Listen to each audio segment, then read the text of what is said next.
नमस्कार, आप सभी साधक परिवार का हमारे YouTube चैनल अमृत योग संजीवनी में बहुत बहुत स्वागत है।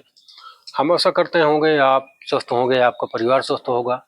आज के विषय बात करेंगे कि ये शरीर जो हमारा है, ये कोई मशीनरी नहीं है। ये हमारे प्रकृति का वरदान है, परमात्मा का दिया हुआ यह बहुत बड़ा वरदान है हमारा शरीर। तो इसकी जो हम लोग बाहरी सिस्टम में कहीं चोट लग गई, कहीं कोई बात हो गई, तो वो तो हम लोग देखते हैं, लेकिन अंदर क्या हमारे जितने आर्गन्स हैं, क्या वो सुरक्षित हैं, उनको कैसे अंदर चोट लगती है, उनके बारे में कैसे जानकारी हो, तो ये सारी क्रिया हमारे आपके ही द्वारा निर्भर रहती हैं, लेकिन ध्यान नहीं दिया जाता है। तो उसी विषय बात करेंगे। आज का विषय बहुत इंटरेस्टिंग है, आप लोग वीडियो में अंत तक बने रहिएगा। और जो साधक हमारे नए हैं, कृपया हमारे चैनल को सब्सक्राइब कर लेंगे, लाइक करेंगे, शेयर करेंगे, जिनसे ये हमारी जानकारी वाली वीडियो आप लोगों तक आसानी से पहुंच सके, कोई दिक्कत ना हो। नोटिफिकेशन के माध्यम से जब आप सब्सक्राइब किए रहेंगे तो सारी वीडियो आप लोगों को मिलती रहेगी, तो आप लोगों को हर चीज़ की जानकारी होती रहेगी और आप लोग सजग रहेंगे। तो आज उसी विषय में बात करेंगे कि ये शरीर हमारा कोई मशीन नहीं है कि मतलब जैसे चाहे तैसे जब चाहे जब मर्जी करते रहो, ऐसा नहीं है। क्योंकि सारे तंत्र हमारे अंदर हैं जो हमारे शरीर को स्वस्थ और अच्छा बनाते हैं, सुंदर बनाते हैं। तो उनकी देख रेख के लिए हम कैसे क्या करें कि हमारा शरीर बिल्कुल एकदम अच्छे से रहे, मेंटेन रहे, कोई दिक्कत ना हो। तो इस बातों का आप लोग को बहुत ध्यान देना होगा। सबसे पहले जैसे हम भोजन ग्रहण करते हैं तो हमारे आमाशय में जाके स्टमक में जाके वो रुकता है। तो देखिए, बहुत सारे लोग आप लोगों ने अनुभव किया होगा कि जब हम खाली पेट रहते हैं तब भी गैस बन जाती है और खाना खाने के बाद भी गैस बन जाती है। तो इसका कारण समझो, अगर जैसे सुबह नाश्ते में आप लोग अच्छा नाश्ता नहीं ग्रहण कर रहे हो, आमाशय में खाली है आमाशय, तो वहाँ पे गैस बनेगी, ब्लोटिंग बनेगी और बदहजमी की शिकायत हो जाएगी, कमजोरी महसूस होगी। तो ये सारी दिक्कतें उसी से होती हैं। तो आप लोग समय का पालन करके अपना नाश्ते का समय फिक्स करके अच्छे से करिए।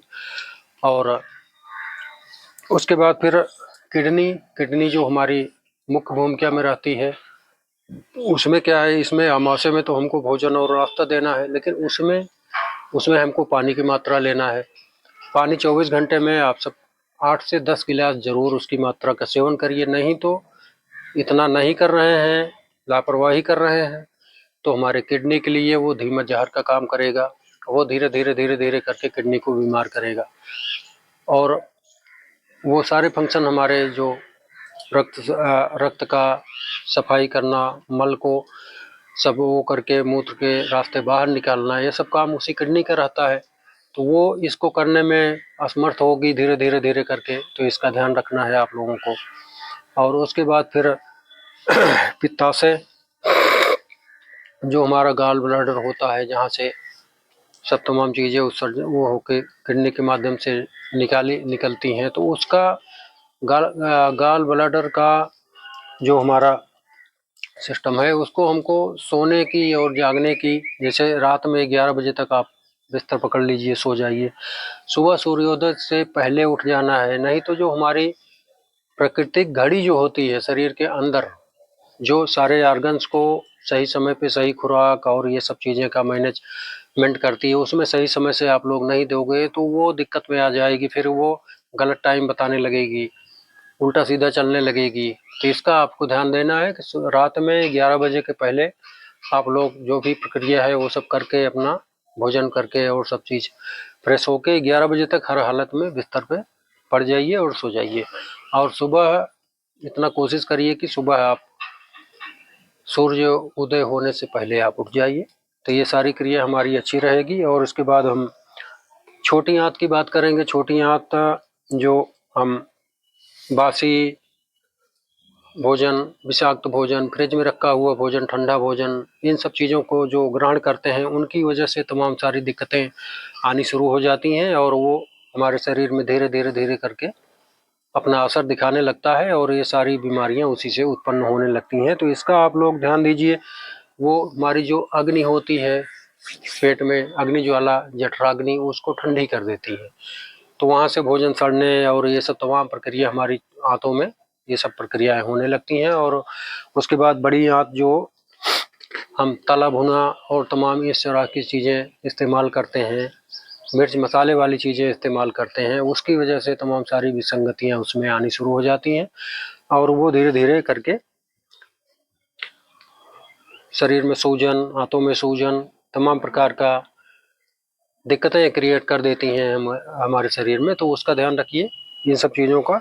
और उसके बाद फिर फेफड़े की बात करेंगे, जैसे सिगरेट हुआ और धुआं हुआ, पॉल्यूशन हुआ, धूल मिट्टी पॉल्यूशन, ये सब चीज़ें हमारे सांसों के जरिए अंदर हमारे फेफड़े में जाती हैं, वहाँ पे अपना गंदगी छोड़ती हैं, कार्बन डाइऑक्साइड और तमाम प्रकार की जो विषाक्त हवा के जरिए अंदर जा रहा है, धुआं पॉल्यूशन और ये सब चीज़ें, ये सब फेफड़े को नुकसान करता है। और लीवर जो हमारे जंक फूड फास्ट फूड का सेवन किया जाता है, उसकी वजह से लीवर पे तमाम प्रकार का लोड पड़ता है, जिससे लीवर हमारा फैटी हो जाता है और सब फंक्शन में उसके दिक्कत होती है, सारे शरीर को वो दिक्कत में फिर आना पड़ता है, क्योंकि सारे ऑर्गन्स और सारे लीवर को चीज़ों को वो जो सप्लाई चयन होती है उसके माध्यम से जहाँ उसमें विसंगति आती है तो वो पूरे शरीर के लिए हमारे हानिकारक होती है। इसका ध्यान देना है आप लोगों को। और इसके जो सिस्टम होते हैं, सिस्टम में खान पान के जरिए ही सारी दिक्कतें हम लोगों को आती हैं और हमारे वाणी विचार के जरिए आती हैं। हम कैसा सोच रहे हैं, कैसा क्या कर रहे हैं उसे। तो हम योगासन की भी चर्चा करेंगे, थोड़ा वीडियो लंबी हो जाएगी, आप लोग देखिएगा। तो उसके बाद फिर अग्न्याशय जो हमारा पैनक्रियाज होता है, उसके लिए जहाँ से हम लोग मीठा ज़्यादा प्रयोग करते हैं उसकी वजह से पैनक्रियाज हमारा डिस्टर्ब होता है, अग्न्याशय। तो उसमें शुगर की मात्रा, फिर शुगर बढ़ने लगेगा, शुगर की बीमारियाँ बढ़ने लगेंगी। तो इसका ध्यान रखिए। मीठा बहुत ज़्यादा बाहरी, जैसे जो बनावटी मीठा है उसको ज़्यादा ले लीजिए। जो प्राकृतिक मीठा है फल में, सब्जियों में, दाल चावल इत्यादि, तो रोज़ डेली हम लोग ले ही रहे हैं शुगर की मात्रा, लेकिन अन्यथा और ज़्यादा वो न लीजिए। चूँकि देखिए मिठाइयाँ का प्रयोग न करिए, जो कृत्रिम मिठाइयाँ, केमिकल युक्त मिठाइयाँ बन रही हैं। जो हमारे प्राकृतिक हैं, जैसे गुड़ है, गुड़ का बूरा है, ये सब चीज़ें आप लोग इस्तेमाल करिए, जो अच्छी चीज़ें हैं। सिंथेटिक चीज़ें और केमिकल युक्त चीज़ों का सेवन कतई न करिए। उसके बाद फिर हम बात करेंगे आँखों की। आँखों में जैसे आजकल सभी लोग हैं, छोटे छोटे बच्चे से लेके बूढ़े जवान तक सभी लोगों के पास मोबाइल है। और मोबाइल जैसे रोशनी नहीं है, सिर्फ अंधेरे में मोबाइल जला के देख रहे हैं, तो वो हमारी आंखों को प्रोटेक्ट, जो हमारा लेंस होते हैं अंदर के, रेटिना होती है, रेटिना, उसको वो जो है ख़राब करते हैं।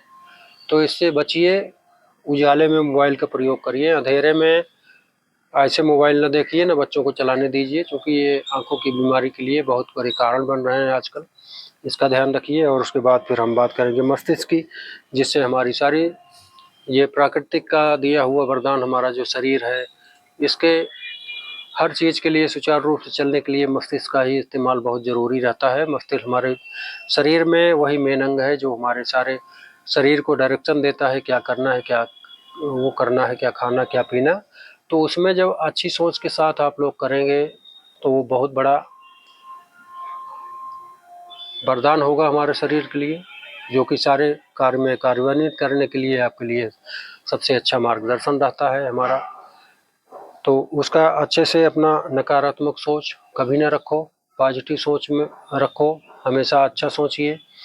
और उसके बाद फिर हृदय की बात करेंगे। हृदय में जैसे नमक की अधिकता और ये रिफाइनरी ऑयल, चिकनाई युक्त तमाम चीज़ें जो हम लोग खाते हैं, वो हमारे हृदय पे जाके आघात करती हैं। उसमें कोलेस्ट्रॉल जमने की समस्या और ये सब तमाम प्रकार की जो विसंगतियाँ हैं उसको क्रिएट करता है। तो ज़्यादा नमक न लीजिए, ज़्यादा तेल और ये सब चिकनाई युक्त तो भोजन न लीजिए, और इससे बचिए। उसके बाद फिर हम लास्ट में बात करेंगे हमारी आत्मा, जो सोल हमारी होती है।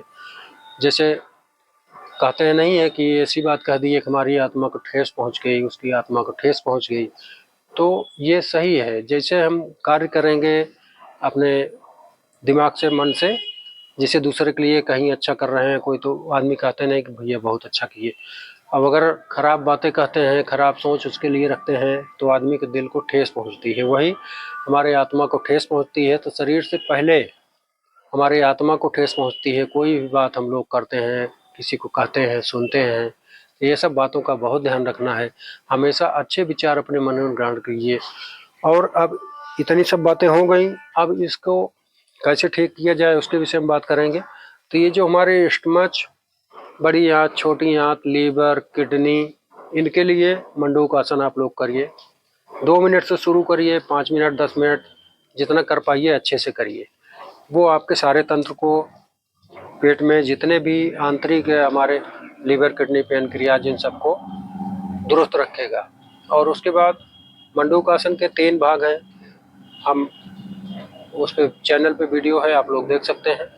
तो तीनों का बारी बारी से आप लोग इस्तेमाल करेंगे। और किडनी के लिए अर्धमर्शेंद्र आसन, अर्धमर्शेंद्र आसन आप लोग करेंगे तो आपका किडनी से लेके पूरे हमारे आंतरिक सिस्टम का, जो अंदर का सिस्टम होता है, उसकी मसाज, आंतों का मसाज, बड़ी आंत, छोटी आंत, अर्धमर्शेंद्र आसन आप लोग करिएगा। उससे आप लोगों का ये सब चीज़ें दूर रहेंगी। तो आप लोगों को आज बताने के लिए मैं बता रहा हूँ। आप लोग कमेंट के माध्यम से अगर चाहेंगे, पूछेंगे, तो हम उसके लिए अलग से आसन बता देंगे। इसका आप लोग ध्यान रखिए। और मस्तिष्क, दिल को सुंदर रखने के लिए, आत्मा को अपने जागृत रखने के लिए आप लोग ओंकार, उद्गीत, इसका ध्यान करिए। और दिमाग को फ्रेश रखने के लिए भ्रामरी प्राणायाम करिए 5 मिनट, अनुलोम विलोम करिए।